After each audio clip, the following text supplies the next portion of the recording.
Hey there, Saki here from Saki Tech, and in this video we will do an unboxing of the Google Pixel 2 in white color and also do a review of the software interface. So let's dive in and unbox one of the most anticipated smartphones of 2017 that comes straight from Google. Alright, so let's remove the front cover, and there is the Pixel 2 in its full glory. Now let me quickly cite some specs. The Pixel 2 comes with a Snapdragon 835 processor, 4GB of RAM, and a 5-inch AMOLED display that has a resolution of 1080 by 1920, which is 1080p, bringing the pixels per inches to 441. The 1080p screen resolution comes as a disappointment, as the larger Pixel 2 XL comes with 1440 by 2880 resolution, which is more fitting of a smartphone in a flagship status. Now let's do a quick tour around the Pixel 2, but before that let me show you what you get in the box with your Pixel 2 purchase. So we have all the standard stuff with a few additions. You obviously get the Pixel 2, you get a USB-C 18-watt wall charging plug, you get a USB-C to USB-C cable, you get a USB-C to 3.5mm headphone jack adapter, a quick start guide, and you get a little USB-C to regular USB adapter. Now let's do a tour around the Pixel and check out the hardware. On the front, the highlight is two stereo speakers that are going to make a lot of people happy. One of these speakers is on the top and one of them is on the bottom. On the right side, we have a power button and the volume rocker underneath it, and on the left side, we have the SIM card tray. And of course, on the back side, we have the fingerprint sensor, which is placed the way I like it, under the camera, and more importantly, centered and within easy reach of your finger. And then we have the camera right above it, and I like the fact that the camera sits in its own little rectangular block. The camera, of course, is the celebrated 12 megapixel camera with an aperture of f1.8 that received a really high DxO mark of 98, highest in the industry in fact. But we will not rely solely on that. Rather, we will wait for some real-life, credible comparisons to see how it stacks up compared to other flagships. Regardless, this camera will be one of the top smartphone cameras in the market. Now finally, on the bottom, we have a USB Type-C port with a missing headphone jack slot, which may or may not bother some people. I personally don't care because I'm not obsessed with music 24/7, but I know some people do care.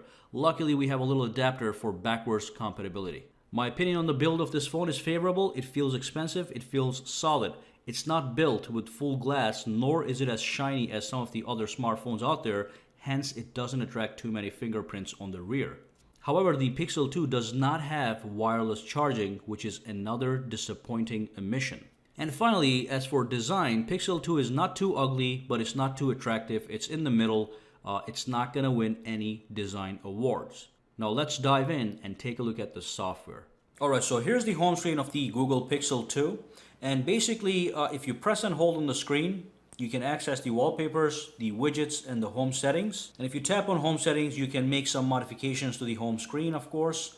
These are just some basic settings. But the one thing that I do want to talk about is the wallpapers, the live wallpapers. So as you can see, this live wallpaper, you can see the waves actually hitting the coast. And you have more wallpapers just like this. If you tap and hold on the screen, if you go to the wallpapers, you'll see what the current wallpaper is, and you'll see a description. If you go down, you have all these different categories: come and play, come alive, keep looking, in the shadows. But the highlight here is the living universe wallpapers. If you tap this, you get access to a bunch of live wallpapers that look really, really nice. For example, tap on this one here. It says flying above, and you can actually see things happening within this wallpaper, such as these balloons over here moving in real time. Of course, it's not real live wallpaper, it is pre-recorded, but it still gives you a sense of life on your phone. And the good thing is, when you set one of these wallpapers and you operate your phone, there really is no lag. The phone is still snappy, still fast. And then if you pull up the phone like this, if you pull up, you get access to your app drawer. At the bottom, you have access to all your apps. On the top here, there's a row that is actually the frequently used apps. They're going to show up right here on this row. And on the top here, you can actually search for apps. If you have a lot of apps, you can just tap on this and you can just search for a particular app. Okay, so that's the app drawer. And then if you pull down from the top, you get access to your notifications panel and also your quick toggles. And if you look carefully here, there's an arrow that you can tap, and that expands the quick toggles. You can get access to full quick toggles. You can also tap that arrow to collapse the quick toggles. Of course, you can swipe up and down if you so desire. Now, if you go down, you can press this pen icon, and that allows you to edit your quick toggle. So if you don't need something, you can grab it and just put it over here, and then you're able to modify this section of your quick toggles. And of course, on the top, you've got the brightness slider. And let's tap and go to the settings really quick. Let's take a look around at the settings. Now, if you tap on the battery here, you have a couple nice options. The one thing I like is it shows you the last full charge. So it shows you how long your battery lasted since your last full charge, on your last full charge. So that's a nice statistic to have. And if you scroll down, you have a power management block here that allows you to enable the battery saver. You can enable or disable the percentage meter that you see up here. So if I tap this, the percentage meter is gone. Tap it again, it's right there. And you have the adaptive brightness, which simply means automatic brightness. And then you have the sleep and the ambient display. I'm going to be talking about the ambient display in a minute. This is basically the display that is the equivalent of the always on display on some of the other phones like the Samsung Galaxy S8. And if you go down here, it's going to show you things like which app is using most of the power on your phone. Okay, so you can manage your battery life looking at these statistics. Let's go back in here. Let's go to display over here, and let's talk about the ambient display. Of course, you have the night light option, which is great for reading books at nighttime. It reduces strain on your eyes. But let's go down here and look over here. You can actually access the wallpapers from here as well. Okay, just so you know. Now, if you click advanced, you get more options. Over here, you have things like vivid colors, which if you disable, it's going to actually reduce the quality of your colors when applicable. So if you enable this, I would just keep this enabled. So anytime it is this option is available, it's going to kick in and it's going to show more vivid colors. Now let's move down over here and talk about the ambient display. So this is one of the new features on the Google Pixel 2. If you tap this guy, you can actually enable the always on display, which means even when the screen of your phone is turned off, you will see something on the screen, which I'm going to show you in a second. You have this option here. You can enable or disable. Double tap to check phone. I'm going to show you what that means also in a second. And you can also enable this. So let's say your phone is turned off and you receive a notification. Your phone temporarily turns on and shows you that you got a notification. Now this is something I keep disabled because it does eat a little bit battery life. And this also will be eating battery life. It even says it right here. It says if you enable this option, you're going to suffer from increased battery usage. Anyway, let me turn the phone off so you can see the ambient display really quick. And that's it. So you get the time, you get the date, and you get access to some notifications such as text messages, email, missed phone calls, and other stuff that you may receive. Now, I talked about this is going to be like this all the time. So this is going to remain on at all times. This is the ambient display. Now, the other thing is, if you double tap on the screen, it wakes up the phone and you can actually unlock it to go inside. Okay? If you have a PIN number, you just put in your PIN number. If you don't have a PIN number, it goes right inside. And that's what this is. Double tap to check phone. All right? Which is a very nice option. I like the fact that the phone is sitting flat on the table. I can just tap it to see if anything is happening. So that's the new ambient display. And the other thing I'm going to talk about is kind of hidden over here. It's the new squeeze functionality. It's called the Active Edge on the Google Pixel 2. Basically what you can do is you can squeeze the edges of your phone and it brings up Google Now. Now the funny thing is the squeeze functionality is built to the bottom half of the phone.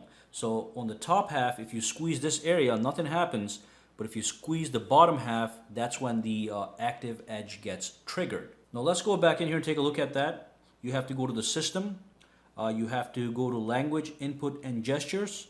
And then you tap on advanced and it's going to show you gestures Active Edge. You tap it and here it is. Now the reason they built the squeeze functionality to the bottom half of the phone is because they don't want you to be pressing the power button and the volume rocker by mistake. But you can basically enable the sensitivity of the squeeze. So if I squeeze now, you'll see a feedback from the phone. There you go. Okay. So you can actually test drive it in this screen. So you can squeeze for the Google Assistant. You can also allow the squeeze to happen when the screen is off. And you can squeeze for silence. So if somebody is giving you a call, let's say you receive an incoming call, if you squeeze your phone like this, it's going to silence that phone call. It's not going to decline the phone call. It's not going to accept the phone call. It's going to silence the phone call. Let me demonstrate how the squeeze for assistant works. All right, so what I'm going to do right now is I'm going to squeeze the phone from the sides on the bottom half, and it's going to bring up Google Assistant, and I'm going to ask Google Assistant a quick question just to demonstrate how this thing works. What's the weather like right now in New York? Right now in New York City, it's 72 and sunny. Alright, so that's basically the active edge. You squeeze the phone. Is Best Buy open right now in Delaware? There are a few Best Buy locations. Here are their business hours for today. So the whole point is to give you quick and easy access to something that they think you'll be using often, which is the Google Assistant. Now, one more thing, if your phone is actually turned off, you can still invoke the Google Assistant by squeezing the side of your phone. But if you have a PIN number, you can still ask a question, but to get the answer, you have to actually unlock the phone. Let me show you what I'm talking about. So let's turn that off, the phone off right here. Let's squeeze the phone. What's the weather like right now in New York? And boom, it's asking for your passcode to go in and actually give you the answer. If you don't have a passcode, it'll give you the answer on the spot. If you have a passcode, you have to unlock your phone.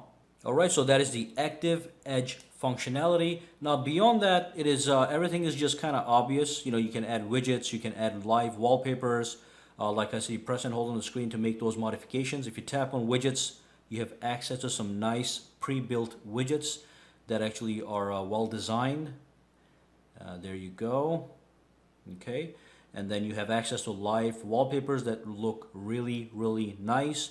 You've got your app drawer, and you've got your notifications panel and all that good stuff. And of course, if we go into the settings really quick, and if we scroll all the way down, again, go to the system, you'll see that the system says it is in fact running Android 8.0, which is what we've been traversing this whole time. And you can always get system updates if there's anything available from here.